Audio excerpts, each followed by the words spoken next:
I'm talking to that football team. I'm talking to that baseball team, that basketball team. I'm talking to that fighter. I'm talking to that track star. I'm talking to that athlete. I'm talking to that student. I'm talking to the person who failed the exam over and over and over again.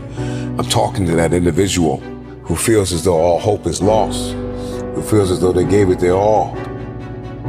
If you are still alive, you've got something left.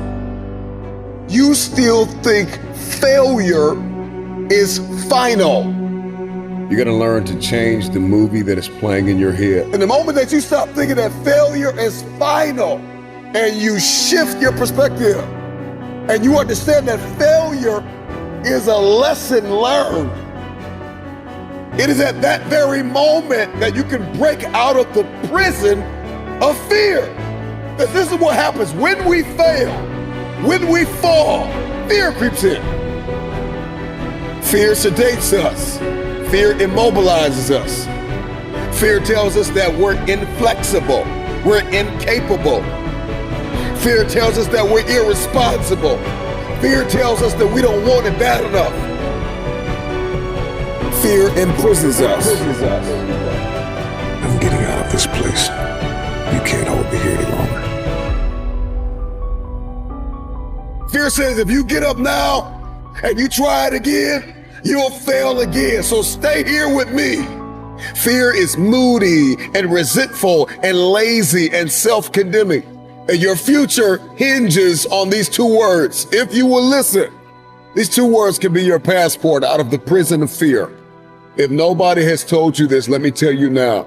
I know you failed, but get up. I know it hurts, but get up. One of the things you are going to have to do is get the image of failure out of your head. Stop meditating on the mess up and see yourself walking in the mastery of this thing. If you want your future, get up now. Get up, get up, get up, get up, get up. I know you're bleeding, but get up. I know it hurt, but get up.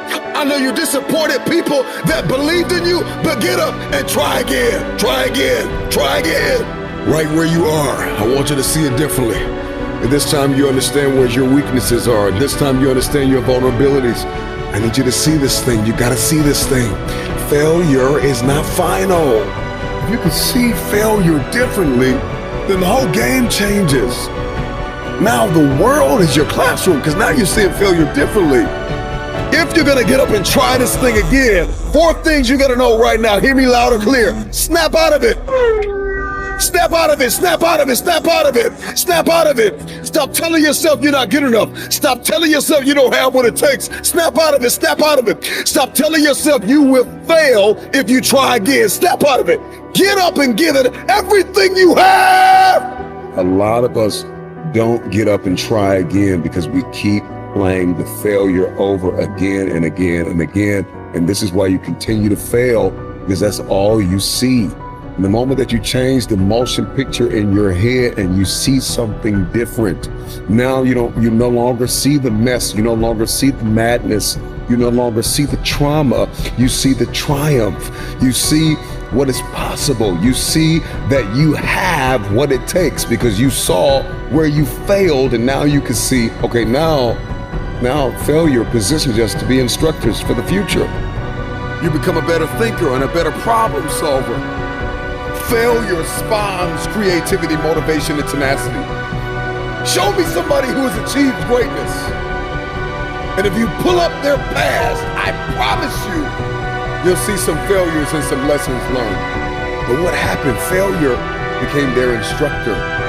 All of these lessons eventually build a level of confidence and self-esteem that you would have never had you not failed. Failure teaches us how to value and cherish wisdom and understanding. Failure teaches us how to reprioritize. Failure creates opportunity to come back. I don't want you to see failure as a disease. I want you to see it as a currency. I want you to know that there are lessons that you learn and you gain wisdom in the lesson. You gain a deeper understanding of the power of your future. There are things you will be able to buy in your future with the currency of failure, with the lesson that you learn. We look in this mirror and we see what's possible. We see possibility. And oftentimes we date possibility, we date destiny. We don't marry destiny, we date destiny. We date the idea, the theory of success, what I could be, what's possible. We conversate about things we want to accomplish, but then we get trapped back in the prison of fear.